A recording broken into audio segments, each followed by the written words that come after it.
Ma mère vivait à 3 heures de Montréal. Là, j'allais plus à Los Angeles. Puis des fois, je pouvais pas rester trop longtemps, c'était trop fatigant.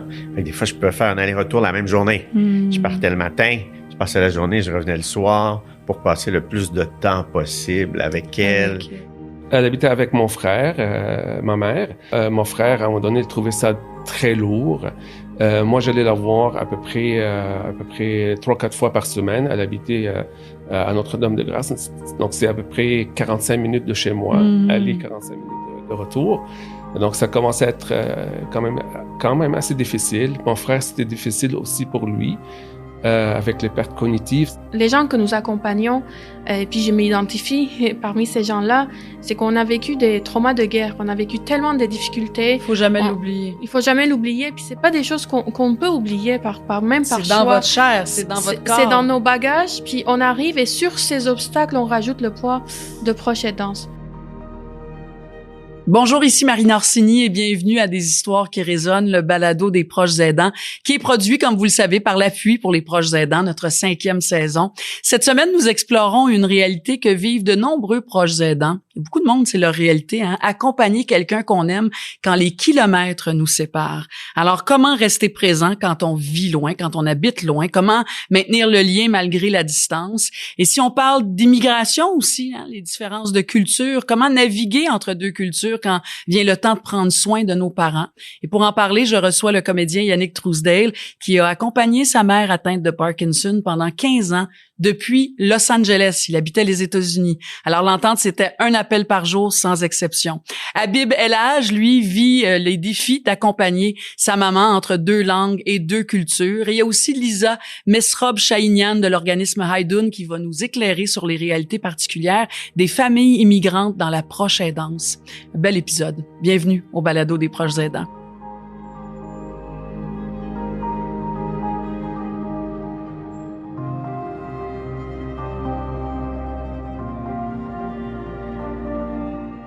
J'ai le plaisir d'accueillir d'abord et avant tout un comédien qui partage sa vie entre les États-Unis et le Québec depuis maintenant 27 ans. Mais malgré tout, il a trouvé un moyen d'accompagner sa maman atteinte de Parkinson tout au long de cette période-là qui a duré environ 15 ans. Yannick Trousdale, bonjour. Salut. Merci. Ça me fait plaisir. D'être là. T'es fin parce que même que tu me disais, je t'ai arrivé un peu d'avance cette année parce que j'arrive toujours plus proche de Noël. Ouais. Fait que t'es là, puis on est très, très content que tu sois avec nous. J'aime l'occasion de parler d'une expérience que c'est rare qu'on a l'occasion, en fait. Exactement. Puis tu sais, je me disais en préparant notre rencontre, déjà le défi de déménager ailleurs dans une vie, là, tu sais, partir de tes racines, aller t'ancrer ailleurs, c'est déjà un grand défi. Oui. Mais j'imagine que quand ta mère ou ton père, ta famille, un membre de ta famille est malade, c'est un défi fois 1000. Oui, mais c'est sûr que quand je suis déménagé, ma mère est en santé. Ouais. C'est ça, 27 ans. Ma mère est décédée il y a 3 ans, puis elle a été malade pendant 14 ans. Donc, j'ai eu un gros 10-12 ans à vivre à Los Angeles où est-ce qu'elle était en santé. C'est ça. Parle-moi de ta mère, parce que dans la recherche, juste avant qu'on commence, je te disais ça, elle avait l'air d'être un personnage, ta maman. Vraiment, elle a une femme bien avant-gardiste. Ouais, là. vraiment une hippie des années 70. Ah, vraiment, 100%. Elle est décédée à quel âge? Elle allait avoir 75. OK, quand même. Et c'est en 2022 qu'elle est décédée. C'est ça, ouais. Alors, parle-moi d'elle. Ouais, on était végétariens quand j'étais jeune. Elle a enseigné le yoga pendant 45 ans, alors que personne faisait du yoga. On recyclait à la maison quand j'étais enfant. Elle me faisait écrire des lettres au premier ministre pour le désarmement nucléaire. J'avais 5 ans. Mais voyons donc! Oui, non, ma mère était très, très, très en avance sur tous les plans sociaux. Et sa mission de vie, ça a toujours été, c'est ça qui est un peu ironique des fois de la vie, sa santé physique et spirituelle. Je veux dire, elle a fait ça toute sa vie. C'est une artiste. Elle peignait, elle a fait de la photographie, elle a fait des vêtements de cuir, elle faisait de la sculpture. Et c'est quelqu'un qui bougeait beaucoup. C'est quelqu'un qui bougeait beaucoup. Qui déménageait souvent. On a vécu en coop avec du monde. Le monde était tout le temps tout nu. Toi, t'as grandi tout nu, c'est Moi, ça? j'ai grandi tout nu. Ça fumait du pot. Là, j'étais comme... Puis là, je voulais Peace and love. Ah là. oui, peace and love, là, mais all the way. Puis là, à un moment donné, je voulais jamais amener mes amis à la maison parce que j'avais honte. Puis ma mère... En même temps, t'avais la mère la plus cool au monde. Ouais, mais quand à cet âge-là, elle était pas cool, elle était ça. weird. C'est ça. Et elle était blanche. Ma mère est blanche, mon père était noir. Donc, les gens associaient jamais, quand on était publiquement ensemble, que c'était ma mère. Ouais. Fait que j'étais toujours avec cette blonde. Ma mère avait les cheveux longs, blonds, les yeux bleus. Fait que, tu sais, je me souviens, elle faisait des classes de yoga. En fait, elle faisait son yoga. À un moment donné, on vivait à la campagne, sur le terrain, en face de la maison.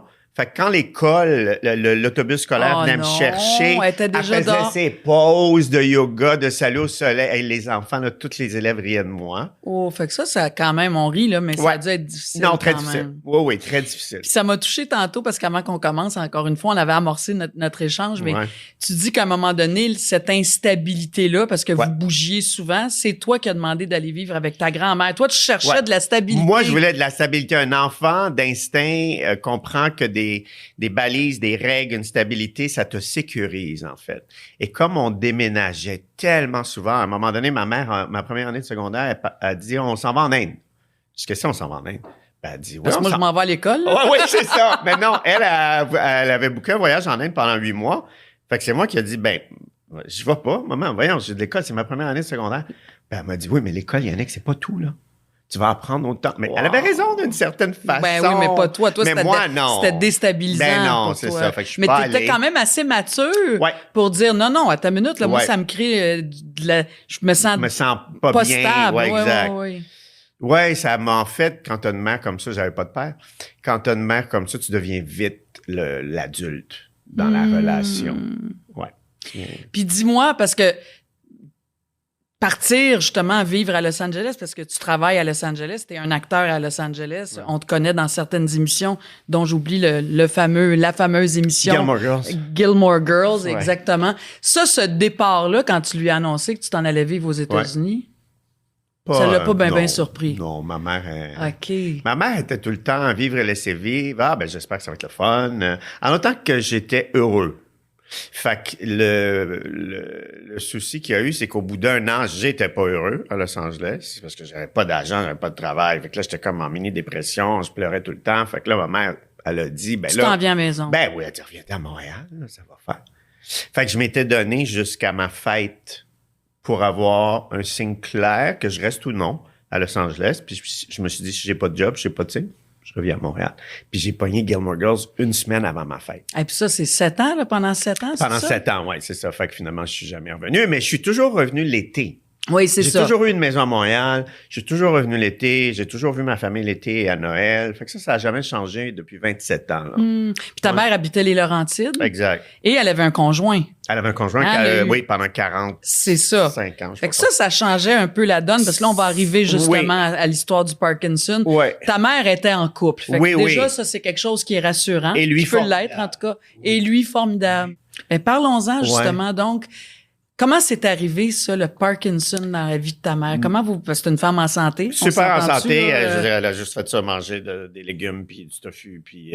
comment c'est arrivé? Puis, écoute, ils savent pas trop le Parkinson, c'est causé par quoi, mais à un moment donné, elle avait un doigt qui bougeait, puis est allée... Comme un tremblement, Ouais, comme un tremblement sur un doigt. Elle est allée voir un médecin à Mont-Laurier, puis là, lui a dit, je pense que c'est le Parkinson. Et là, moi, tout de suite, de dire, wow, ben là, un instant, là, je vais t'amener à Montréal, puis on va aller voir. Puis là, j'ai tout de suite appelé Chloé Sainte-Marie, en fait, parce que je savais qu'elle s'était occupée de Gilles, puis tout ça. Puis Gilles Carle, la conjointe de Gilles Carle. J'ai fait, c'était qui son médecin, puis on a parlé beaucoup de ça. Elle m'a donné son médecin, puis je suis allé avec ma mère voir le médecin de Gilles. Deuxième avis qui a confirmé le premier avis, en fait. Fait qu'elle, c'était un tremblement. C'était sa forme. C'était la forme de Parkinson qu'elle avait parce que celui rigide oui, aussi. Tu veux pas le rigide. Non, c'est ça. Non. Jean Baudin a eu ça. Jean Baudin, le réalisateur. Oui, avec qui t'as travaillé, évidemment. Beaucoup, ouais. Non. Ça, les deux, c'est terrible, mais le pire, c'est le rigide. Ça, on m'a le vite expliqué. Okay. Parce que tu perds toute mobilité, tu perds tout. Au moins, trembler, mais tu peux continuer de marcher, tu peux continuer de bouger, tu peux marcher. Bon. Jean, lui, est décédé là, en s'étouffant, en mangeant. À cause du rigide, là, il s'est étouffé puis il est décédé, mon Jean. Quelle horreur. Oui. Fait que donc, ça, c'est arrivé, diagnostic est tombé, Ouais. médication est arrivée. Non, là, c'est un combat, parce que ma mère a jamais pris une aspirine. Ma mère, c'est une hippie qui mange des légumes. Fait qu'elle, pas question Hey, qu'elle pas mange, qu'elle prenne des médicaments. Qu'elle prenne des médicaments. Oh boy, OK. Ouais. Fait que là, il y a eu tout un cheminement à faire avec ma mère. À un moment donné, les tremblements sont devenus tellement dérangeants qu'elle s'est pliée à l'idée, puis elle l'a essayé. Mais là, tu sais, elle avait lu les effets secondaires. Elle les avait toutes fois 10 parce que elle psychosomatisait. Fait que il a fallu beaucoup d'accompagnement et ma mère avait une énorme confiance en moi. Fait que quand je la rassurais et quand je disais, maman, ça va être correct, là, regarde, c'est très rare que ça arrive, ça la calmait beaucoup. Puis son copain, souvent, m'appelait et disait, peux-tu lui parler, s'il te plaît, parce que moi, ça passe pas. Puis lui, il vivait avec. Puis lui, il vivait avec. Alors que moi, il y a beaucoup d'affaires que j'ai réussi à faire passer. Mais dis-moi, parce que on faut pas oublier, là, on est Québec, Los Angeles, Oui. là, il y a cette distance-là, Oui. puis il y a cette maladie-là qui est là, puis qui a duré pendant 15 ans. Ouais. Donc, ça a été quoi ton lien de proche aidant? Là? Comment ça s'est vécu, toi, ton rôle de proche aidant à distance? À distance, premièrement, j'ai appelé ma mère tous les jours pendant 15 ans. Surtout qu'elle a eu un diagnostic. Oui. Ça, c'était... Tous les jours, peu importe où tu étais dans sa planète. Oui, puis je voyage beaucoup à cause de mon travail. Tu sais, j'ai tourné des séries en Australie, j'ai tourné en Europe. Décalage horaire, normalement, je m'arrangeais tous les jours, j'appelais ma mère. Et ça s'est manifesté beaucoup au début à trouver des solutions alternatives à la médication qui, rapidement, faisait plus les effets escomptés. Donc, j'ai fait beaucoup de recherches, ma mère moins habile avec les ordinateurs, tout ça, parlait à beaucoup de monde et lui trouver toutes sortes comme l'acupuncture l'a beaucoup aidé. Ah oui, je crois ça, je crois ça. Ces tremblements, là, pendant 4-5 jours après l'acupuncture, ça lui faisait beaucoup de bien. Tu vois, c'est bon, ça nous donne des bons conseils aussi. Puis, mais évidemment, là, plus ça allait, plus... Ça devient pas mieux à chaque jour, on s'en va pas vers mieux. Non, ça peut être long parfois, mais on s'en va vers... Puis à un moment donné, le pire vient vite, puis là, Mais ça a été comment, justement, là?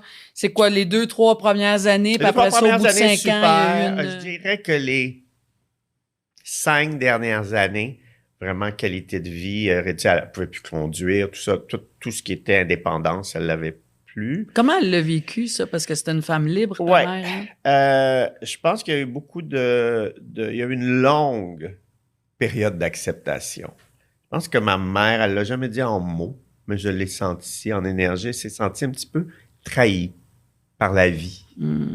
D'avoir tant investi dans sa santé et que ça ne rapporte pas plus que ça. Mais en fait, on peut regarder ça de deux façons. Ouais. Aujourd'hui, c'est facile à dire, et puis là, mais en même temps, le fait qu'elle était tellement en santé, ça a probablement ralenti la maladie. C'est ce qu'elle m'a dit. Hein, moi, je pense. C'est ce qu'elle m'a dit. Puis on a déjà parlé de l'absurdité de qu'elle est ça.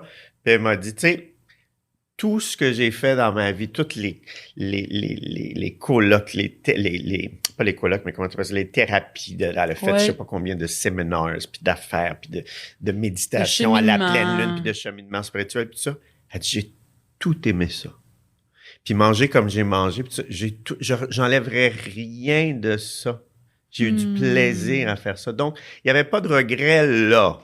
Ça, ces choix de vie-là étaient très en paix et en harmonie avec ça, malgré les circonstances, en fait. Est-ce que tu te permettais, Yannick, de revenir peut-être plus souvent quand tu le pouvais, j'imagine? Oui, surtout à la fin, surtout quand elle a décidé de demander l'aide médicale à mourir. Je m'en allais là. Ouais, c'est ça. Là, tu as un rendez-vous avec la mort. Là, tu as une date. Le 12 octobre à 15 heures. Fait que là, tu peux pas te mettre la tête dans le sable. Tu sais exactement quand et où. Mais toi, tu voulais pas ça pour moi, je voulais pas ça au début parce que ça faisait plusieurs années qu'elle en parlait. Quand même, hein? Ouais. Fait qu'elle était très consciente, très ouverte aussi, à quelque part. Ouais. Puis de vouloir un peu avoir le contrôle. La perte de contrôle est très, très compliquée à gérer, je pense, pour eux. leur autonomie puis tout ça. Fait que ça, c'était comme une façon de reprendre le contrôle. Mais moi, l'année où elle en parlait beaucoup, je me suis retrouvé à aller tourner en Australie, puis là, elle a arrêté d'en parler parce qu'elle s'est dit, il est pas là, il peut pas être là. Mais toi, t'as essayé de la dissuader, là. Moi, j'essayais de lui faire trouver. changer d'idée. Ouais. En fait, c'est que j'essayais, je réalisais que quand elle parlait de ça, il y avait elle était face à un mur, elle voyait plus d'options, et pour elle, c'était, puis aussi de décharger son copain. Parce qu'elle voyait bien que la charge le poids, le son poids. aidant. C'est ça, son aidant. Lui, il était première ligne, là. Toi, t'étais en deuxième ligne. Là. Oui. Donc, il y avait toute cette culpabilité-là. Fait que moi, j'ai suggéré des centres, je suggérais plein d'autres options pour voir est-ce que c'est vraiment ça que tu veux ou ce que tu veux, c'est libérer Conrad. Est-ce que tu veux toujours vivre? Fait que il y a eu beaucoup de conversations. Toi, t'étais l'avocat du diable. Ouais. Quelque part, tu jouais dans... Ouais. Je la faisais réfléchir sur les motivations. Je voulais pas qu'elle regrette ce geste-là. Je trouvais que c'était un gros geste. Je voulais être sûr qu'elle le fasse pour les bonnes raisons. Ouais. Puis Conrad, parlons-en, parce que tu dis, lui, a attendu trop longtemps. Ouais. Parce que lui, c'était son proche aidant, c'était son conjoint. Puis il voulait tout faire seul. Il voulait tout faire seul. Et le problème, en plus du Parkinson et des tremblements et tout ça, les médicaments donnent des hallucinations. OK. Ça, c'est connu.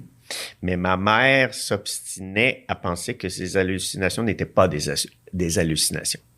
Elle disait que c'était quoi? Elle pensait que c'était vrai. OK. Fait que le soir, ma mère dormait pas le soir. C'est là que c'était très compliqué parce que lui, il l'aidait toute la journée. Puis le soir, elle dormait pas. Fait qu'il restait il restait debout. Fait que là, à un moment donné, il se reposait jamais. Ben non, plus. C'était pas possible. Fait que là, on a trouvé des façons avec le CLSC, ils ont envoyé des gens pour que la nuit, pour accompagner ma mère. Fait que finalement, il y a eu de l'aide, finalement, en bout de ligne, il a été obligé parce que là, il était vraiment rendu au bout du rouleau. Il perdait patience, il y avait plus de patience, il était à vif, tu sais. Fatigué, la fatigue. Fatigué. C'est comme avoir un enfant. Oui, c'est ça. Quand on accouche d'un enfant, ça, là, j'imagine, tout ce qu'on a à faire, c'est pas un problème, c'est pas dormir, c'est ton histoire, là, c'est ça le pire, en fait. Exact. Pour n'importe qui, en fait. C'est ça, ouais. Fait que finalement, il a accepté d'avoir de l'aide. Il a accepté d'avoir de l'aide vers la fin. Ça aurait dû arriver beaucoup plus tôt, mais là, qu'est-ce que tu veux.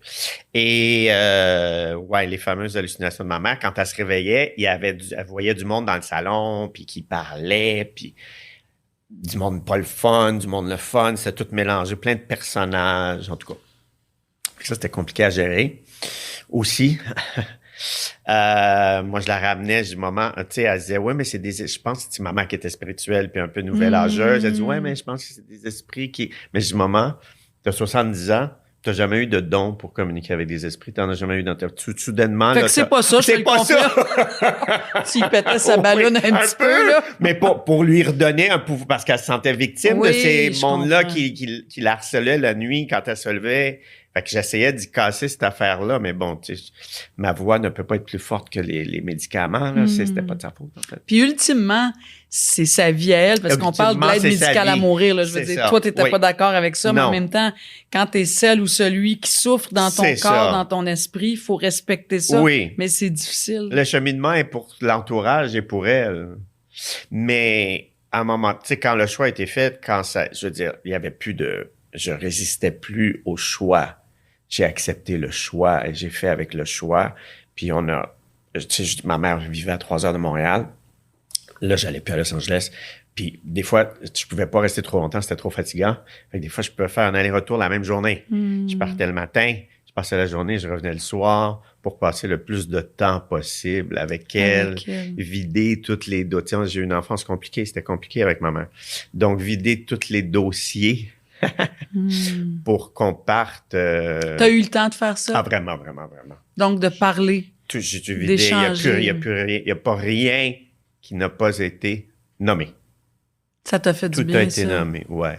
C'est important. Puis elle était ouverte à ça? Est-ce qu'elle a été blessée par ça? Non, pas du tout. J'ai même été, avant qu'elle soit malade, j'ai même été en thérapie avec ma mère. Wow! Non, ma mère très ouverte. Tu sais, spirituelle, nouvelle âgeuse. Mais ça, c'est un beau cadeau quand même. Oui, ça, c'est un beau cadeau. T'as eu une mère pas reposante, mais qui avait l'ouverture d'entendre ce que t'avais à dire. Oui, puis de bien comprendre qu'il y avait plein d'affaires qui n'avaient pas de sens. Tu sais, elle a donné son maximum, mais son maximum, à plein d'égards, n'était pas assez. Ouais. Puis elle l'a bien comprise et admise et et en vieillissant, elle est devenue la mère que j'aurais voulu qu'elle soit. C'est touchant, ça, de t'entendre dire ça. Mm. Elle est devenue la mère que tu aurais voulu qu'elle Bon, là, je vais soit. broyer. Ouais. Ouais, mais on pleure souvent ici.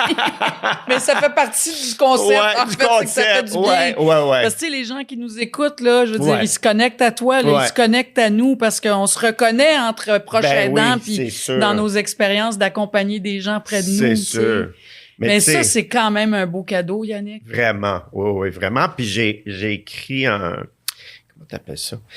Un hommage. Tu sais, quand là, on va au cimetière, pas au cimetière, mais un enterrement de quelqu'un, on lit souvent Oui, c'est un hommage, eulogie, un bien hommage sûr, et tout ça. ouais. Mais moi, je l'ai écrit et lu le matin de son décès, avant Avant qu'elle parte, qu'elle parte. tu lui as lu. Je lui ai lu. Oh, wow!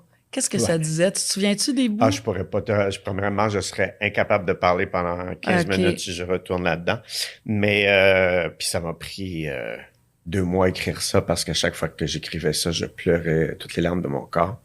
Mais c'était comme un hommage à qui elle était, son chemin très unique et notre lien. Parler beaucoup de notre lien. Puis que ça a fait de toi l'homme que tu es devenu, Exact. l'artiste que tu es. Exact. C'est sûr que ça a Ouais. contribué à tout ça. Hein? Eh, mon Dieu. Oui, vraiment.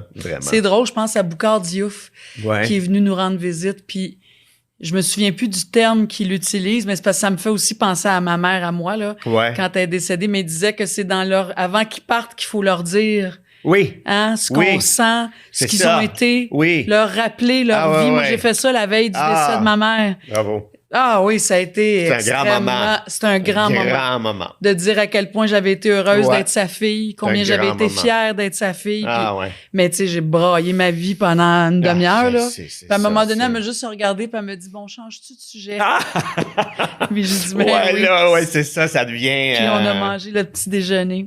Mais je trouve ça beau parce que, attends, c'est octobre 2022. Ouais, La date, c'était le 12. le 12 octobre. Ouais. Et il paraît, donc, t'étais là, évidemment. C'est là, sa sœur, mon demi-frère, ma cousine. Vous avez dansé.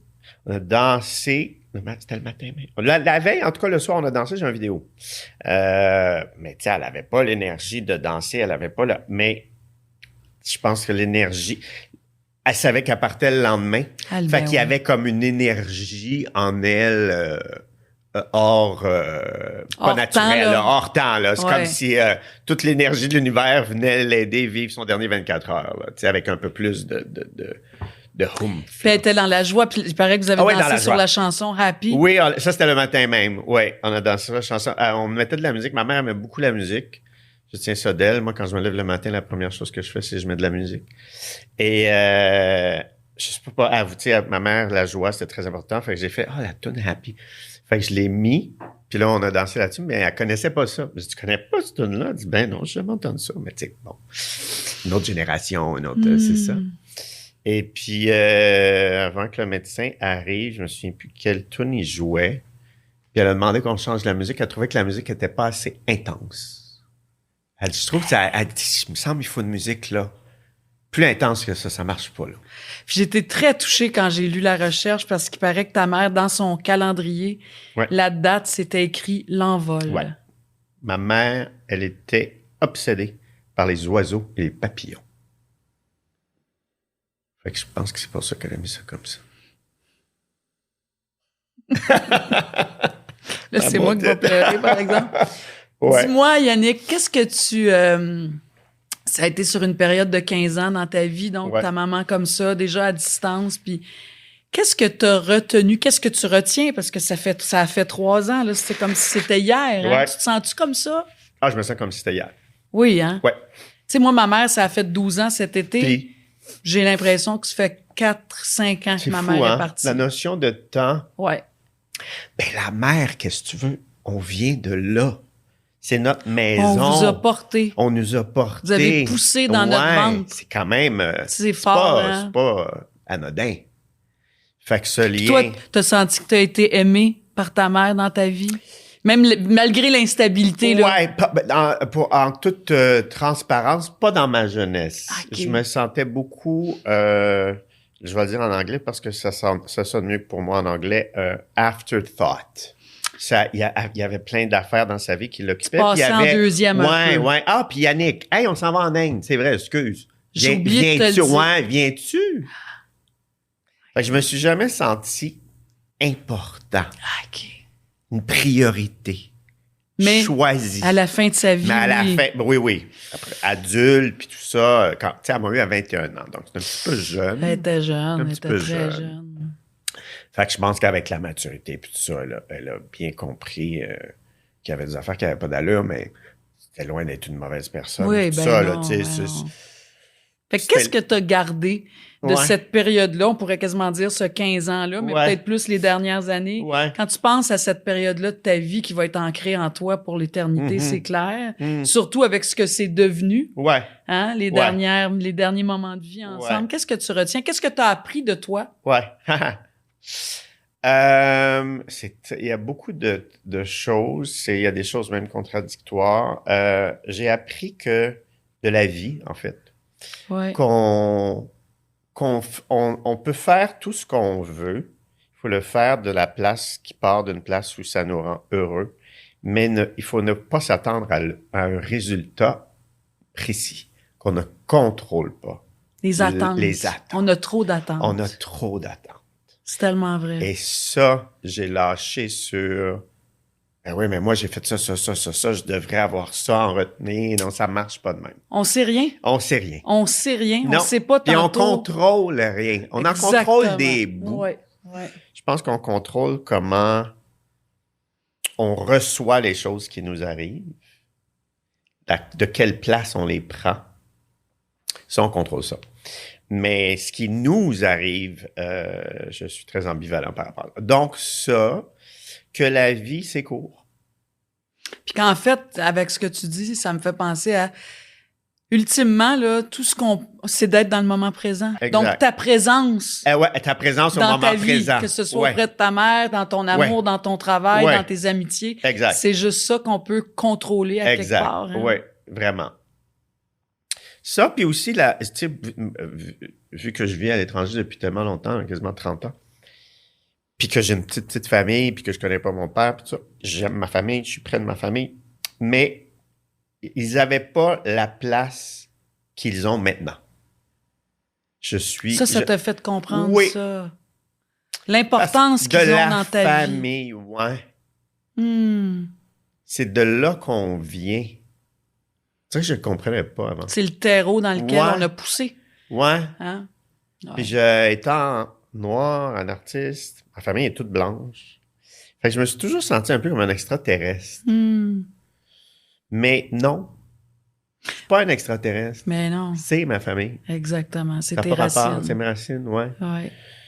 Moi, avec le départ de ma mère, j'ai compris qu'on mourrait un jour. Ah, ouais. Moi, dans ma Ouais. tête de petite fille, Ouais. je le dis souvent parce que ça fait tellement de sens pour Ouais. moi, mais tant que ma mère elle vivait, Ben oui, l'éternité je comprends. existait. Je comprends. Puis le jour où ma mère est décédée, j'ai compris qu'on mourrait. On va tous vrai, le saviez-vous? On va tous mourir un jour. Là. Moi, je viens Ouais. de comprendre ça pour vrai, tu sais. Fait que ça teinte, Oui. hein?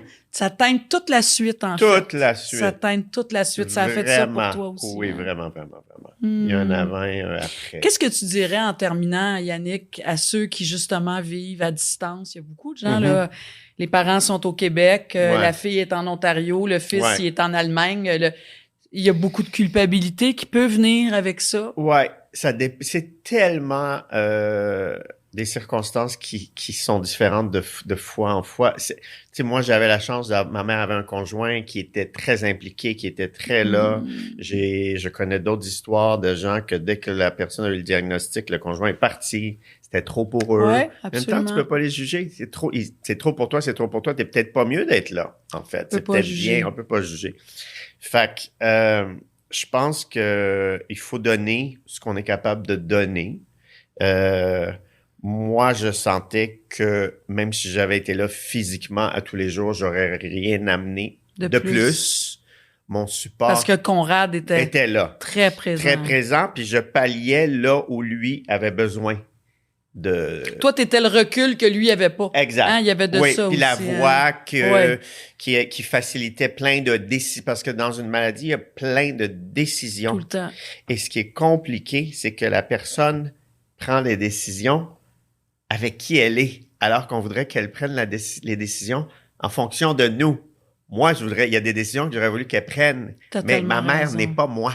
Non, tout à fait. Et il a fallu que je respecte ses limites à elle. De toute façon, elle me l'a dit. T'as tellement raison. Elle a fait, garde, Yannick, je comprends. Pour moi, c'est trop. C'est bon, ouais. Fait que de respecter les limites de l'autre et d'accepter que c'est pas mon histoire.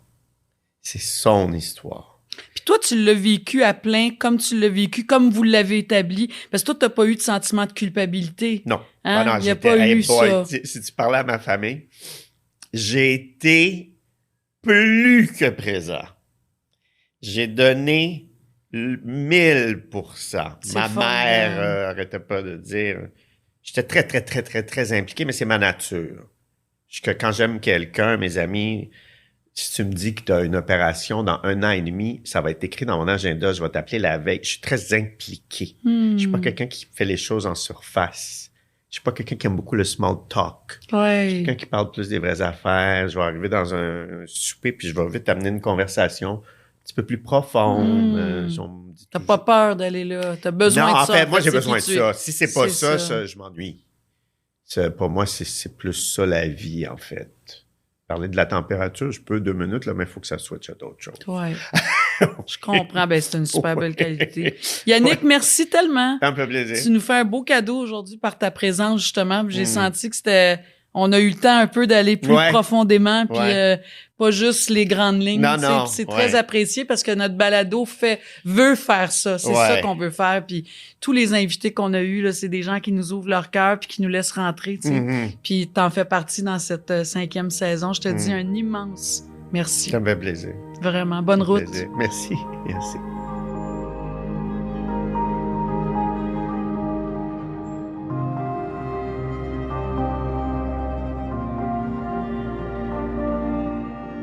J'accueille maintenant avec grand plaisir, je pense que ça va être riche comme échange. Il s'appelle Habib El Hadj, qui veut dire amour et pèlerin. Alors, l'amour de pèlerin, c'est formidable. Bonjour à vous. Bonjour. Habib, bienvenue. Je suis content d'être ici. Ah oui, vraiment, je suis très contente. On commençait d'ailleurs à parler avant de tourner. Et votre histoire, en fait, vous êtes originaire du Liban. En effet. Vous êtes arrivé ici au Québec, donc à l'âge de 23 ans. Exact. Ça fait 35 ans que vous êtes là. Vous avez terminé donc vos études ici. Oui. Vous êtes le papa de 3 enfants, mais vous êtes le fils de votre mère. Exact. Qui s'appelle Amal. Oui. Exactement. Ça veut dire espoir. Qui veut dire espoir. Oui. Mon Dieu, c'est donc bien beau. Pèlerin, amour, espoir, il y en a plein là-dedans, je pense. Hein? Vous êtes le proche aidant de votre maman. Votre maman a aujourd'hui 84 ans. Oui.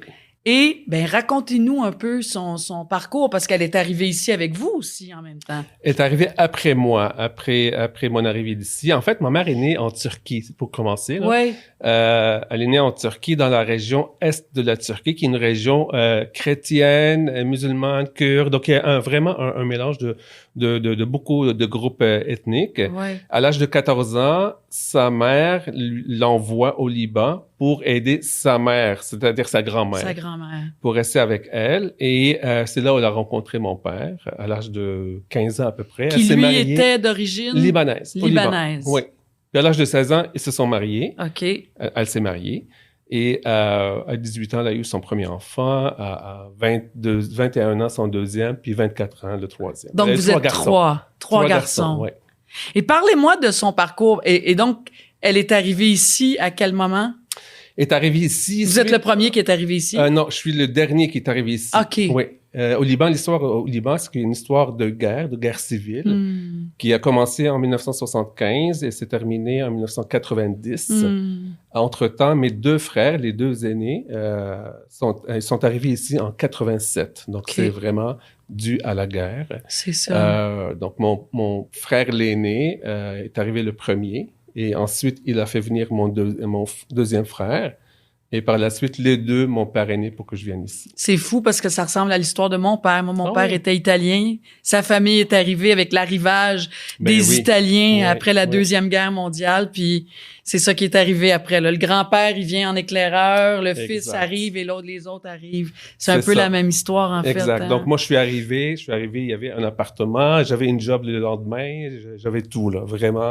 Oui, J'étais bien servi quand je suis arrivé. Donc, Et ma mère est arrivée 3 mois plus tard, Ok. 4 mois à peu près. Et entre-temps, ma mère et mon père sont allés chercher un visa à l'ambassade en Syrie. Et mon père est décédé. Il a eu un accident en Syrie. en Syrie, C'est OK. ça. C'est là-bas, il a eu un accident et il est décédé Ouf. là-bas. Et par la suite, ma mère est venue en mois de septembre. Donc, c'est vraiment quelques mois plus tard, elle est venue. Puis ce que j'ai cru comprendre dans la recherche, c'est que c'est suite au décès de votre père que là, votre mère, sa vie a commencé à basculer. Là. En fait, c'est suite au décès de mon frère l'aîné. OK. Suite au décès de mon père, ma mère est venue, elle était vraiment très affectée, évidemment. Ouais. Et ici, elle s'est reconstituée là, Ouais. vraiment avec nous. Donc, elle a pris soin de ses enfants parce qu'on était 3 gars célibataires encore. Et ça, c'est quelque chose. OK. Oh, votre mère était partout, Oui, là. Hein? oui, c'est ça, c'est clair. Elle s'est impliquée à fond. Là. Et votre frère est décédé. Mon frère est décédé de la COVID, durant la période de la COVID. Oh, OK, ça fait Il pas est décédé longtemps. au là. Liban, non, c'est ça, en 2020. Et c'est là où ça a dégringolé pour ma mère. Donc, elle a été vraiment affectée. Et on a ressenti vraiment un accroissement de perte cognitive. De perte. Est-ce qu'elle a eu un diagnostic, là, votre mère, à ce jour? Récemment, là. Donc, c'est le Parkinson? Non, c'est l'Alzheimer. OK, l'Alzheimer. C'est ça. Donc, c'est vraiment récent. Par contre, après le décès de mon frère, ce qu'elle nous disait, je commence à oublier, j'oublie beaucoup. Fait que là, on essaie de voir, mais est-ce que jusqu'à quel point c'est grave? Et petit à petit, on s'est rendu compte que non seulement elle oublie, mais elle a commencé vraiment à ne pas reconnaître où est-ce qu'elle est. Donc, tout ce qui est temporel et spatial, c'était difficile pour elle. Puis même au niveau là, de faire de la cuisine, tout ça, là, ça devenait dangereux, je pense. Ça devenait une grosse tâche. Pas là. fermer la Oui, cuisinière. Exact. Brûler des aliments, brûler Ouais. des chaudrons. Donc, c'était aussi ça. Et votre mère, je pense qu'il y a eu une période où elle habitait avec votre frère aussi. Hein? Oui, elle habitait avec mon frère, ma mère. Et c'est ça, mon frère, à un moment donné, il trouvait ça très lourd. Moi, j'allais la voir à peu près 3-4 fois par semaine. Elle habitait à Notre-Dame-de-Grâce. Donc, c'est à peu près 45 minutes de chez moi. Aller 45 minutes de retour. Donc, ça commençait à être quand même assez difficile. Mon frère, c'était difficile aussi pour lui. Avec les pertes cognitives, c'était toutes ces pertes-là, surtout, par exemple, elle dort tôt le soir, mais elle se réveille des fois à 1h le matin, puis elle pense que c'est le jour. Et là, elle va aller cogner chez mon frère pour dire, viens boire un café chez moi, là. Mon frère dormait, là. Alors, ça devient de plus en plus difficile pour vous là, de suivre votre mère. Ouais, là. c'est devenu difficile. Puis en même temps, c'est difficile parce que là, on va arriver aussi à parler de culture. Les cultures, Exact. quand même, vous êtes québécois maintenant, vous êtes ici Exact. depuis longtemps, Oui, mais il reste que c'est les ça. racines culturelles, on n'a pas la même façon de voir les choses, on n'a pas la même façon de faire les choses. Et chez vous, dans votre culture, à la base, les parents habitent avec les enfants. Les parents habitent Hein? avec les enfants, surtout chez les filles, par exemple. Nous, on n'a pas de filles chez nous. Oui, oui, Fait oui. que là, C'est la fille c'est qui la prend fille les parents, qui prend pas le actuellement. fils. Le fils, c'est rare. Mais le fils, s'il est marié, va prendre les parents de sa femme. Là. Exact. Oui, oui, c'est ça Alors, dans les coutumes. voilà. Donc, c'est ça. Et c'était là La difficulté. un petit peu de difficulté. Et donc, ma mère restait avec nous et avec mon frère, évidemment. Et c'est là on a commencé à voir, mais qu'est-ce qui n'allait pas et comment on va trouver des services. On connaissait rien, là, c'est vraiment, c'est quoi les services? On savait absolument rien. Et comment vous avez cheminé dans ça? Donc, vous avez trouvé des services? Qui vous a aidé? Comment vous avez navigué Ouais. à travers ça? Ben, la première chose, on a commencé à parler avec nos conjointes. Moi, ma conjointe, elle est québécoise d'ici, Ouais. elle est travailleuse sociale. OK, bon, déjà, c'est une bonne référence. Très bon départ. Puis elle m'a dit, appelle l'appui. Fait que j'ai appelé L'appui, vous avez Exact. appelé l'appui. J'ai appelé l'appui, j'ai parlé à L'appui des personnes. proches aidants. Hein? C'est Tout eux à qui fait. réalisent et qui produisent notre balado. Donc, l'appui vous a aidé. En fait, on voulait savoir par où commencer. C'est vraiment ça. Et la première chose comme réponse, c'était d'appeler le 811 vraiment, et commencer par le processus là, et ils vont vous guider par la suite. Et c'est ce qu'on avait fait, mais ça a été dur quand même pour avoir Ce qu'elle avait avoir un besoin. service. Mais finalement, on a parlé avec une travailleuse sociale de 811 et ça a été super. Ça a pris quand même 45 minutes, 1 heure. Elle a pris du temps pour nous Pour jaser. parler avec vous, ben ça, c'est Exact, rassurant. discuter, poser des questions et tout ça. Et par la suite, elle nous a dit que le dossier est rendu au CLSC. Donc, vraiment, quelqu'un va vous rappeler. Et depuis, personne ne nous a rappelé. Et donc, c'était ça aussi qui était difficile par rapport à ce type de service. Donc, une travailleuse sociale. Oui, mais on n'a pas eu... on a parlé seulement à la personne qui est répondante de 811. Mais le dossier qui était au CLSC, il n'y a personne qui nous a répondu par la suite pour revenir là-dessus et nous référer, par exemple, aux bons services à avoir. C'est ça, aux bons endroits. Et toute cette structure de CHSLD, RPA, RPI, tout ça, on savait absolument rien. Là. Donc, elle est d'abord, parce que vous aviez plus le choix, il fallait trouver un endroit pour votre mère. Il fallait trouver un endroit. Je pense qu'elle a commencé dans un CHSLD. Pas du tout. Pas du tout. Alors, ça a été quoi les étapes? Les étapes, c'est qu'on a cherché par nous-mêmes une RPA, puis on en a vraiment cogné à plusieurs portes. Ouais. Et mon frère a trouvé une RPA à Ville-Saint-Laurent avec des personnes qui parlent le libanais, qui parlent arabe. Ça aussi, parce ça que le barrière, ben oui. Exactement. Et, la culture, les racines, la langue. Tout à fait, la langue. Ma mère, elle comprend un peu le français, mais elle n'est pas capable de maintenir une conversation, mais elle comprend le français. Non, puis on a besoin de notre langue, la subtilité, la nuance, les nuances dans nos langues, on a besoin de ça. Puis je pense que vous, votre maman, elle est en résidence semi-autonome, c'est ça, hein, que vous aviez besoin, en tout cas au départ? Tout à fait. Donc c'est avec une surveillance 24 heures sur 24, parce qu'elle peut se perdre, elle est déjà sortie à l'extérieur, puis elle s'est retrouvée à un moment donné à une station de métro, puis elle s'est faite reconduit par la police par la suite. Une chance. Mais on était au mois de juillet. Donc, c'est vraiment, ça s'est bien terminé. Ouais. Et donc, là, actuellement, on a renforcé un peu la sécurité. Donc, au moment où on se parle, elle est dans une résidence. Oui, exact. Avec, donc, des services. Avec des services. Et je pense que j'ai cru comprendre, c'est qu'elle était heureuse d'être dans son appartement, d'avoir un appartement à elle. C'est chez elle, oui. Elle est très heureuse d'être dans son appartement. Et récemment, lorsqu'elle parle à ses sœurs, par exemple, au Liban, ce qui revient, c'est j'ai souffert toute ma vie à cause de la guerre, les décès de mon mari, de mon fils. Et là, c'est comme si le bon Dieu me récompense. Ah oui. Je suis là, je suis bien entouré. Il y a des gens qui viennent me voir. Et j'ai un restaurant en bas, je peux aller le voir. Je peux aller manger quand je veux. Donc, c'est vraiment ça la logique dans sa tête. C'est vraiment... Elle se sent en sécurité. Elle se sent en sécurité. Puis elle a tout ce qu'il faut. Exactement.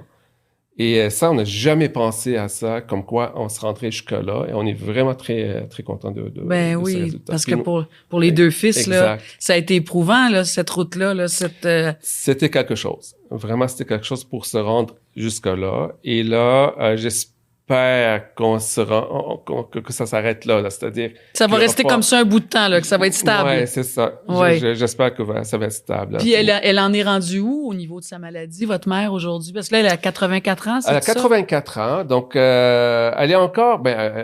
ça s'améliore pas, là, évidemment. Là, on est conscient de ça. Elle est dans des oublis, des pertes, et elle a trouvé quand même un peu de répit elle-même. Elle socialise beaucoup là où elle est. Donc, elle accueille des personnes dans son appartement. Elle a de la visite, de ses amis. Qui parlent la même langue qu'elle? Des fois, mais pas tout le temps. Pas tout le temps. Ce qui est curieux, des fois, si elle accueille des personnes francophones, elle leur parle en arabe, puis... On arrive toujours à se comprendre, hein? À se comprendre. Mais c'est vrai, ça. comprends pas. Mais c'est vrai. Moi, je me suis retrouvée en Chine un jour, là, la Chine. Tout le monde parle chinois. Il y a rien de latin dans le chinois, là. Fait que j'avais aucune référence. Ouais. On arrivait à se comprendre par des photos, des images, des objets, on arrive à se comprendre quand même. Quand il y a un peu d'ouverture. Ouais. Ça prend de l'ouverture, en fait. Il n'y a plus de barrière, j'ai l'impression. Ça. Il y a ça qui était effacé et tant mieux. Et tant mieux, je me dis. Alors, on voit qu'elle est heureuse là, elle est vraiment contente. Puis elle nous le dit, elle le verbalise, puis elle le nomme. Si on parle d'avenir, Habib, là, tu sais, oui, votre maman, bon, elle a l'Alzheimer, elle a eu un diagnostic, donc ça risque pas d'aller en s'améliorant, en fait. Le rythme peut changer, mais vous, si vous projetez dans l'avenir, comment vous le voyez, cet avenir-là? J'ai l'impression des fois qu'on le repousse un peu, qu'on pense pas toujours on devrait se préparer à. Êtes-vous un peu dans ça? On est un peu dans ça parce que c'est comme on apprend à apprendre des choses, une chose à la fois. Un jour à la fois. Et c'est clair que on va à un moment donné arriver à un moment où on va dire ok, là c'est vraiment ça se détériore par exemple, ou il faut trouver des solutions. Donc je pense que on est un peu plus outillés, mais pas assez. Et mon frère et moi, on est en train de penser de voir comment anticiper, préparer l'avenir, ce futur, exactement. Ouais. Et évidemment, il y a une partie aussi de ce qu'on vit actuellement avec notre mère qui renvoie à nous personnellement aussi. Et on essaie de voir, ok, qu'est-ce que la vie va nous préserver, nous. Moi et mon frère, on en parle souvent. Et on essaie de suivre tout ce qui est de l'exploit, de l'évolution de la médecine, tout ça là, actuellement. Écoutez, on ne sait pas plus que ça là, pour l'avenir. Mais peut-être que votre visite aujourd'hui vous rafraîchit la mémoire à il faut voir venir ces choses-là. Parce que dans le cas de votre mère, c'est pas juste la vieillesse, c'est la vieillesse avec l'Alzheimer aussi, qui est quelque chose d'encore plus concret. Hein? Fait qu'il y a peut-être une façon, il y a maintenant des façons de se préparer aussi à l'avenir. Hein? Fait que c'est peut-être un rappel, en fait, de votre visite aujourd'hui. Quand vous saviez que vous veniez ici, à Habib, aujourd'hui, qu'est-ce que vous avez envie de dire? Vous arrivez, vous avez fait un témoignage magnifique, mais tu sais, on parle beaucoup là d'immigration. Ceux qui nous écoutent, il y a des immigrants très certainement là. Il y a plein de monde qui nous écoute, mais par rapport à votre expérience, qu'est-ce que vous aimeriez partager avec les gens qui nous écoutent? Ben, dans notre cas, nous, je me suis rendu compte qu'on on a bâti un prison en quelque sorte en disant il faut pas aller vers les services ou autres, il faut garder notre parent chez nous. C'était comme on s'est limité avec ça pendant des mois et des mois et des mois, alors que là on regarde ce qu'elle vit, on dit voyons donc pourquoi on l'a pas fait avant? Pourquoi on a attendu tant de mois et de mois alors que elle va bien, elle est vraiment bien servie, puis elle s'est adaptée. Donc c'est vraiment cette capacité d'adaptation qu'elle avait notre mère, c'était incroyable et on s'attendait pas à ça. Il y a un bout, il y a un pan de la personnalité de notre mère qu'on ne connaissait pas. Ah oui, ça c'est intéressant. Oui, c'est ça. Vous connaissiez pas ça chez votre mère. On ne le connaissait pas. Et là, sa capacité d'adaptation était phénoménale. Écoute, elle a créé tout un réseau de socialisation autour d'elle, toute seule. Alors nous, on pensait, elle va dépérir. C'est tout le contraire qui est arrivé. Wow. C'est vraiment tout le contraire. Mon Dieu, que c'est rare qu'on entend ça. Parce que vous savez aussi, il faut être réaliste, tu sais, en Occident, oui, c'est des choix sociaux, de société qu'on a fait, d'avoir des résidences pour les personnes âgées. On sait souvent et on se fait beaucoup juger au niveau de la culture, au niveau des valeurs, mais en même temps, je trouve ça intéressant d'entendre quelqu'un comme vous qui dit, ben non, tu sais, des fois, on arrive avec nos croyances, nos valeurs, nos cultures qui sont tellement ancrées dans du béton, mais que si on ouvre un petit peu, on peut vivre des affaires bien différentes, puis pour vous, c'est de découvrir une femme que vous connaissiez pas en votre mère, en fait, hein? Exact. Puis après tout, on se dit, mais aller dans un endroit où les intervenants de proximité lui ressemblent. Parce qu'il parle sa langue, hein? Il y en a aussi dans les services qu'elle a. Oui, tout à fait. C'est trouver le bon endroit. Exactement. Et donc, c'est ça, c'est des paramètres qu'on n'a pas fait attention, des angles morts. Il y a beaucoup d'angles morts pour nous. Et là, des angles morts, on les découvre tranquillement. Et ça va très bien. Donc, vraiment, on était contents et surpris de ce résultat-là. Et ça va probablement ajouter des années de vie à votre mère? On le souhaite. Hein? Ben, clairement. En santé comme ça, là, on le souhaite, évidemment. C'est formidable. Merci de C'est votre un plaisir. visite à Bible. C'est vraiment intéressant. Là, tout le volet culturel, je trouve ça riche là, de découvrir davantage. Puis, bravo pour votre ouverture aussi, parce que c'est votre maman dont vous prenez soin. Oui. Et vous auriez pu rester très à l'étroit dans votre détresse ou dans votre histoire. Puis au contraire, en fait, ce que je retiens, c'est que l'ouverture peut apporter tellement de bon et de beauté et de grandes choses, en fait. Et ne pas rester avec ses préjugés face à Ouais. ce type de service, de réalité ou de maladie. Merci. Et c'est vraiment, il y a beaucoup de belles choses aussi. C'est formidable. Merci Merci infiniment à vous. d'être venu nous voir aujourd'hui. Ça Bonne fait route. plaisir. Merci. Ouais, merci.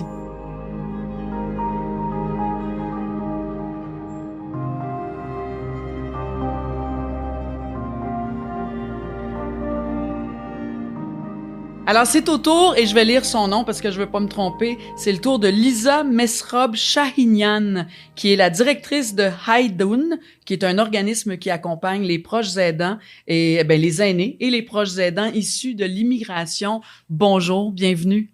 Bonjour Marina. Vous allez bien? Très bien, vous-même. Oui, oui, absolument. Je suis très contente de vous accueillir parce qu'il y a tellement de belles choses à dire et à raconter. Première chose que je veux savoir, c'est Haydoun, ça veut dire quoi? Ça veut dire maison arménienne. Donc, Hay, arménien, Dun, maison. Maison arménienne. Exactement. Formidable. Alors vous, là, vous avez été même parrainé par ce service-là. Vous avez commencé, là, à demander de l'aide, puis vous en êtes devenue la directrice. Exactement. Sur une Oui. période de combien d'années?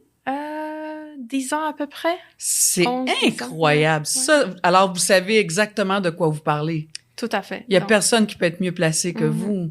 Alors, elle existe depuis quand? Ce service-là existe depuis quand au Québec? Haydoun a été fondé en 2007 par une personne arménienne, Madame Nairi Tavilian, qui voulait créer cet organisme pour toute personne ayant des besoins dans la communauté, dans l'objectif de créer des personnes qui sont responsables, qui sont bien intégrées dans la communauté québécoise. Et cet organisme a tranquillement évolué, grandi même. Le projet de parrainage collectif a été mis en place en 2009. C'est le projet qui m'a parrainée. Je pense que j'étais la 12e ou la 13e famille à être parrainée par Haydoun. Et vous aviez quel âge à cette époque-là? Je suis 16, arrivée en 17 ans, 2000. c'est ça? Oui. J'avais 17 ans en 2011. Et Ouais. donc, vous êtes arrivé ici de... De la Syrie, De mais la je suis née Syrie. en Irak. Parfait. Donc, Ouais. vous arrivez ici avec votre famille Exactement. et Oui. vous savez que ce service-là existe. Oui. Alors, il y a quelqu'un qui vous a référé, j'imagine, à ce service-là. Ben, c'est l'organisme qui nous a parrainés. Donc, Ok. ils deviennent nos parrains officiellement. C'est eux qui signent les engagements de plusieurs familles. Aujourd'hui, Haydoun a parrainé au-delà de 4200 personnes. Puis, à côté du projet de parrainage collectif, mais comme vous l'avez nommé, il y a également des projets pour les aînés et les proches aidants.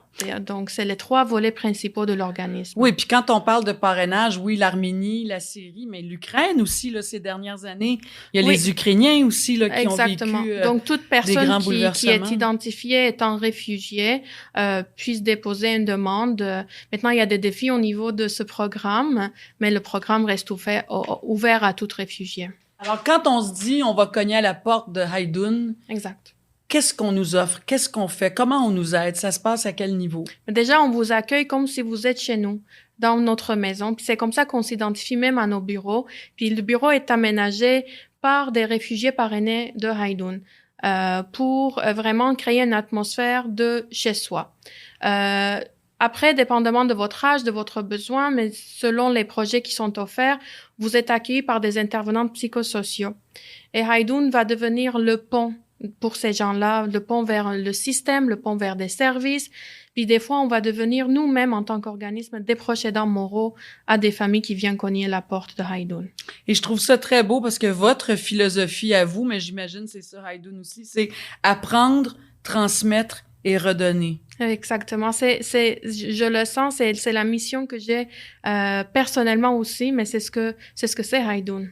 Alors, ça veut aussi dire que vous aviez ça dans votre cœur, c'est clair, mais j'imagine que cet organisme-là vous a accueilli et vous a permis aussi de faire naître ce sentiment-là en vous puis de vouloir redonner aux autres aussi. Effectivement. Hein? Moi, j'ai beaucoup reçu de Haydoun. Dès mon arrivée, il y avait des intervenantes qui s'occupaient de moi, de ma famille. J'étais bénévole à Haydoun. Ensuite, j'ai travaillé comme adjointe administrative. après pour être membre de CA et maintenant la directrice. Donc, je dis que Haydoun fait partie de mon identité, puis ça, je le crois sincèrement. Mais vous devez être tellement fière, Lisa. Je suis extrêmement fière. Et votre famille aussi doivent Ouais. être extrêmement fiers de Ouais. vous. Je veux dire, on voudrait écrire un scénario, hein, ça serait un film, là. C'est un super film, là. Je suis hein. prête, Marina. Oui, mais c'est extraordinaire que Mhm. vous avez porté cette cause-là, ce service-là, cette dévotion-là, en fait, à votre Mhm. tour. Ça rend ça encore plus grand. Et je trouve ça intéressant parce que votre mission, en fait, c'est, puis là, je lis parce que j'ai pris des notes bien précises, mettre des mots sur des réalités souvent invisibles. Oui. Ça veut dire quoi? C'est quoi les réalités invisibles? Mais déjà, on est une équipe qui, ensemble, on maîtrise 5 langues. Et ça Donc, nous, le français, l'anglais. arménienne, arabe, turc. Ça nous permet d'être proches à des réalités qui sont invisibles, à des personnes qu'on oublie, à des personnes qui sont sous-représentées ou Les carrément minorités. des hein? minorités. Donc, ça nous permet d'être finalement la porte-parole de ces gens-là, de rendre leur réalité visible, de les aider, de les accompagner, de démystifier, parce que souvent, on va arriver ici, puis l'approche aidance, on sait que c'est lourd pour n'importe quelle personne. Mais l'approche aidance en contexte d'immigration, c'est que on connaît pas. C'est d'être proche aidant sans connaître, d'être proche aidant sans les langues, d'être proche aidant sans savoir quels sont nos droits, et des fois sans l'accepter. Être proche aidant reste un grand tabou dans plusieurs communautés. Et aussi, je trouve ça beau parce que dans les différentes cultures, hein, on parle d'immigration aujourd'hui, mais tu sais, la souffrance des aidants, ce qu'on impose aux enfants Mhm. aussi, ça j'ai noté ça, puis la culpabilité à demander de l'aide. Dans certaines cultures, demander de l'aide, c'est une trahison. Oui. C'est une honte. C'est une honte. C'est une honte. Ben pour n'importe qui, mais Oui. je trouve ça intéressant que il y a des cultures là, précises là, où ça se fait pas ça dans la vie là, Je vous donne un demander de exemple l'aide. très, très concret. Oui, Mon papa est proche aidant de ma grand-maman. de sa mère. De sa propre Ouais. mère. Et puis, il se sent... C'est la honte pour lui de nous demander, à ses petits-enfants, de conduire notre grand-maman à son rendez-vous médical.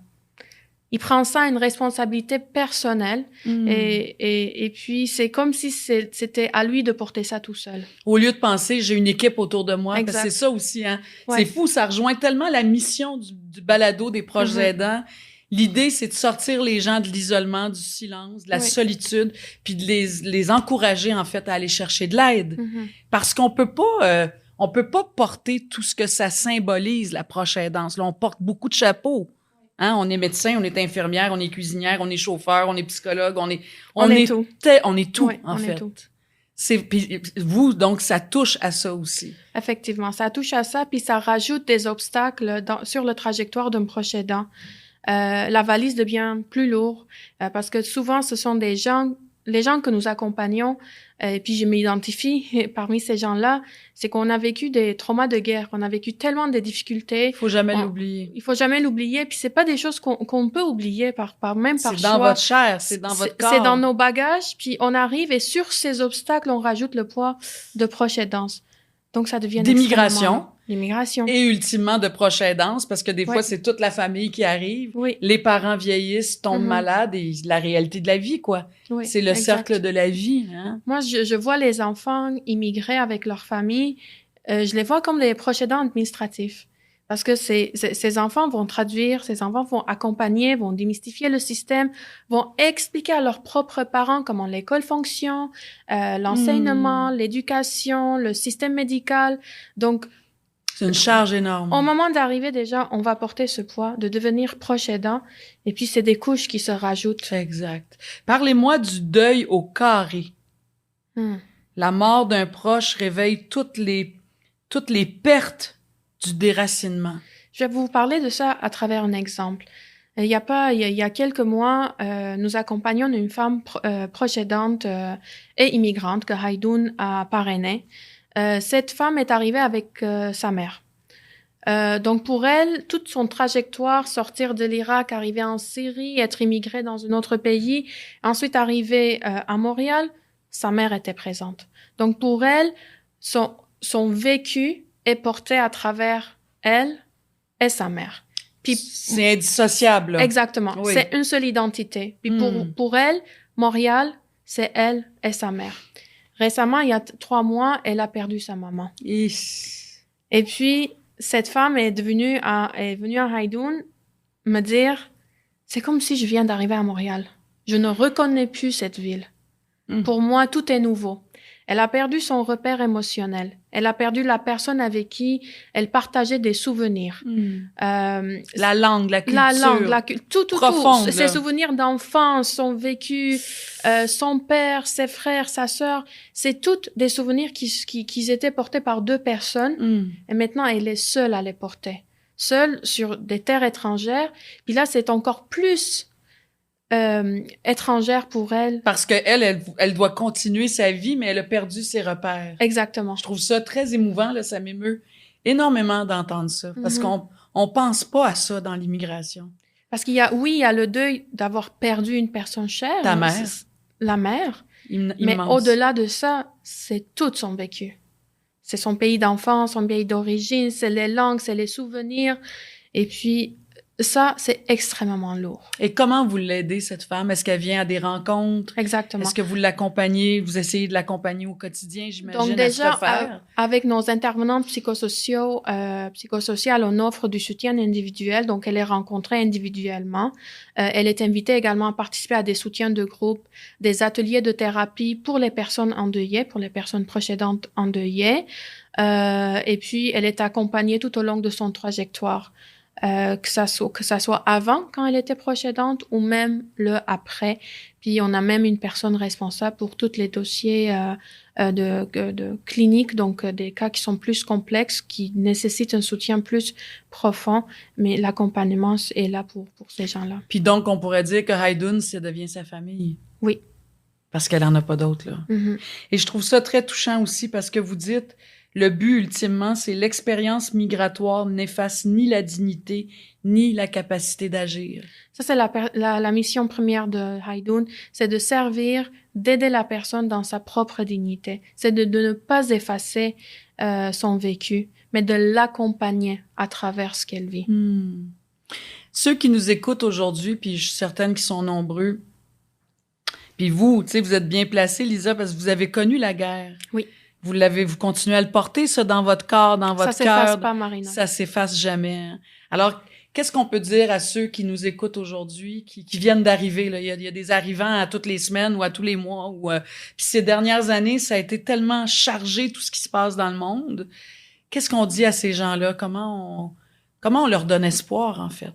De ne pas hésiter de demander de l'aide, même si c'est une phrase qu'on entend beaucoup, puis même si ça sonne cliché, mais demander de l'aide est une force. Ça prend beaucoup de courage, exact. Mais c'est ça, c'est une force de demander de l'aide, puis de nommer et de dire qu'on a besoin d'aide, c'est immense, c'est très grand. Puis il faut être patient, il faut être très, très patient parce que je me base sur les expériences que je vois, puis ma propre expérience. Ça prend du temps pour sortir du mode survie. Moi, ça m'a pris 5 ans. Toi? Moi, ça m'a pris 5 ans. Ah oui. Hein. Peut-être que mes parents sont encore dans un monde survie, puis peut-être que d'autres familles, ça va leur prendre plusieurs années. Qu'est-ce que ça veut dire pour Lisa? Ça se vivait comment? Ça veut dire quoi? Pendant 5 ans, j'ai été en mode survie. Ça se traduisait comment dans ton quotidien? Ça se traduit, c'est que tu te sens jamais que t'es chez toi. Que t'as jamais une place, t'es pas à ta place. Exactement. T'es là, tout est temporaire, l'étude, courir à apprendre une langue, courir pour trouver un emploi, payer ses factures, comprendre traduire le système, essayer de faire des amis, trouver des repères, trouver des gens à qui on peut s'identifier, faire confiance, avoir un réseau, identifier qui sont mes facteurs de protection, qui est mon filet. Donc, tout ça, ça prend du temps. Et des fois, malheureusement, il y a des personnes qui n'arrivent pas à sortir de ce mode. Vous dites que les jeunes deviennent des proches aidants moraux avant même la maladie. Parce qu'on associe toujours la proche aidance à la maladie. Mais ça, je trouve ça intéressant, là. Ouais. Qu'est-ce que ça veut dire, ça? Je vais revenir à l'exemple que j'ai donné. C'est que on arrive, on porte le poids, étant donné, mais on va être mieux intégré. On est à l'école, on va plus aisément apprendre la langue. On va être des accompagnateurs à nos parents. Déjà là. Déjà là. On parle pas de la maladie. Tout à fait. Ouais. C'est vous qui leur apprenez à s'intégrer, c'est vous qui leur apprenez comment la société fonctionne, à démystifier, système, à connaître, à savoir. à les rassurer. Exact. Aussi beaucoup, hein. Mm-hmm. Il y a quelque chose d'intéressant aussi parce que vous dites que la perte d'un proche, quand ça arrive, le déracinement est encore plus grand. Ouais. Hein, on le disait, cette dame-là, que sa maman finalement est décédée, là. C'est comme un double de déracinement, en fait. Oui. Parce qu'on vient arracher une identité qui faisait partie de toute sa vie. Et puis, le déracinement, c'est très, très fort. Marina, je vis encore avec ce sentiment-là. Et même personnellement, je le vois à travers les yeux de nos familles. On va être tout le temps des personnes qui cherchent à trouver, identifier nos racines. Sa place. Tranquillement, on va commencer à le faire, dépendamment de ce qu'on vit, dépendamment dans quelles conditions on vit. On va commencer à déposer nos racines, à créer des nouvelles racines, mais on va être toujours à la recherche d'eux. Est-ce que, je parle de vos parents, toi, tu étais plus jeune, mais quand même, vous aviez 17 ans quand vous êtes arrivé. Est-ce que vous diriez qu'aujourd'hui, vos parents, votre papa, votre maman, sont intégrés? Est-ce qu'ils ont encore la nostalgie de leur pays, j'imagine? Oui. Puis si vous regardez la caméra, là, qu'est-ce que vous avez envie de dire aux nouveaux arrivants, aux immigrants, à ceux qui sont proches aidants de différentes formes, là? J'ai envie de dire, faites confiance à votre bagage personnel. Parce que c'est vrai, des fois, on a une image négative de l'immigration, mais nos bagages sont extrêmement riches. Donc, il faut faire confiance à ça. Puis, autant il y a de la place à recevoir, mais il y a énormément de la place à redonner, à enrichir la communauté. Donc, il faut pas avoir peur. Il faut pas hésiter. Partager, hein. Partager, c'est redonner. Tellement riche, redonner. Merci, Lisa. Merci, j'aurais Marina. continué à jaser avec vous, là. Bravo. Merci. Bravo pour votre parcours. C'est Merci beaucoup. extraordinaire. Merci infiniment. Très plaisir.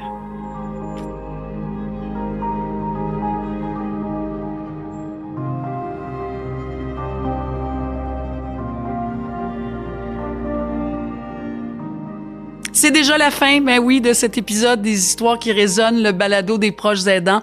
Je tiens à remercier mes invités Yannick Trousdale, Habib Elhaj et aussi Lisa Mesrob-Chahinian pour votre générosité, votre courage aussi de partager avec nous vos histoires qui sont si personnelles et si touchantes. Et sachez que vos témoignages nous rappellent que chaque parcours de proche aidant est unique, mais que personne ne devrait le traverser seul. Et il y a des services, rappelez-vous. Si à l'écoute de ces témoignages, vous vous êtes reconnu ou avez reconnu des proches de votre entourage, n'hésitez pas à consulter la page de conseils pratiques sur le site de l'appui.org ou contacter aussi Info Aidant par téléphone ou 1-855-852-7784 ou encore par courriel info-aidant@l'appui.org. Et sachez que les conseillères et les conseillers d'Info Aidant sont là pour vous écouter, pour vous soutenir et vous orienter aussi vers les ressources disponibles dans votre région. D'ici là, prenez soin de vous. À très bientôt.